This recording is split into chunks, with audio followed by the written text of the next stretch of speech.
السلام عليكم ورحمة الله وبركاته. soo dhawaada maanta waxaan idin hayaa sheeko aad u macaan.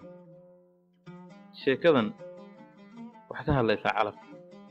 sheekadan waxay ka hadlaysaa taqwada. sheekadan waxay ka hadlaysaa ahamiyadda tarbiyadda.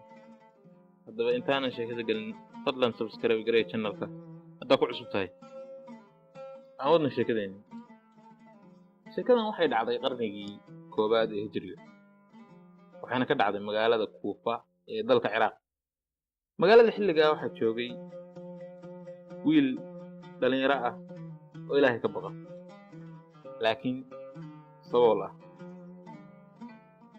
maalin maalmaha ka mid ah ayuu gurigiisa ka soo baxay isagoo gaajo hayso. haddaba isagoo magaalada dhex maraya, weliba beer ag maraya, ayaa xabad tufaax hortiisa ku soo dhacday. yarkii waa qaaday tufaaxii, markaasuu wuxuu isku yidhi,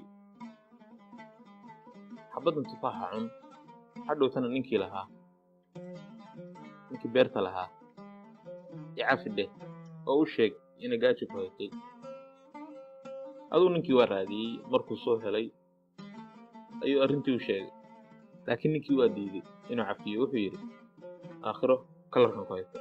yarkii waa naxay oo ninkii ayuu ka baryey inuu cafiyo. wuxuu ku yidhi, icafi, haddaad rabtid inta nolosheeda ka dhiman ayaa lacag la'aan kugu shaqaynaya. ninkii waa diiday oo gurigiisa galay.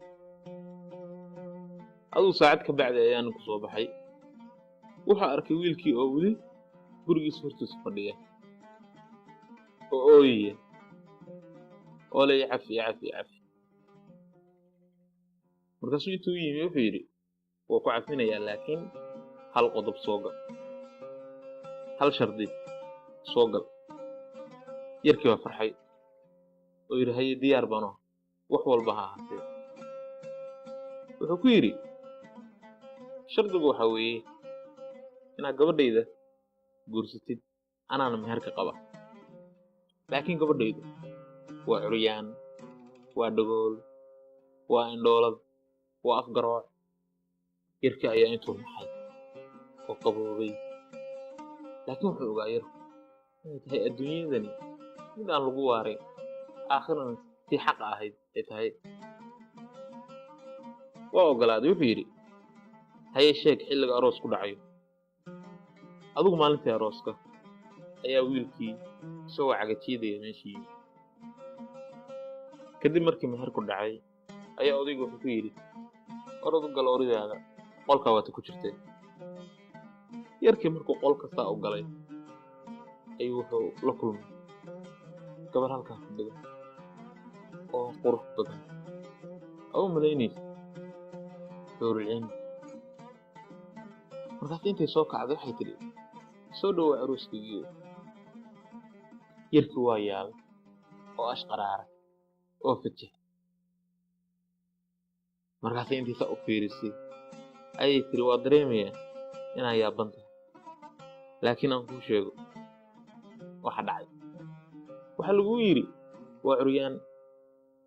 waa run, curyaan waa ah, waayo wax macsi ah uma socon. waxaa lagu yidhi, waa indhool.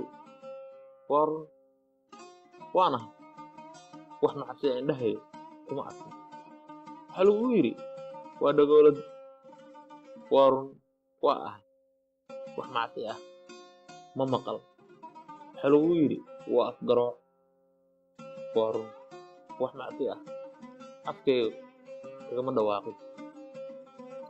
aabbahayna wuxuu ii raadinayay wiil Ilaahay ka baqa. markuu ka arkay adoo diyaar u ah xabad tufaaxa cuntay inaad mustaqbalkaaga u burburisid oo la qaadatid gabar curyaana, dhagoolad ah, afgarooc ah, indhoolad ah balse uu ninkaasi kuu cafiyey markaasuu aabbahay gartay inaad tahay kii ugu habboonaa adu arooskii waa dhacay waxay dhaleen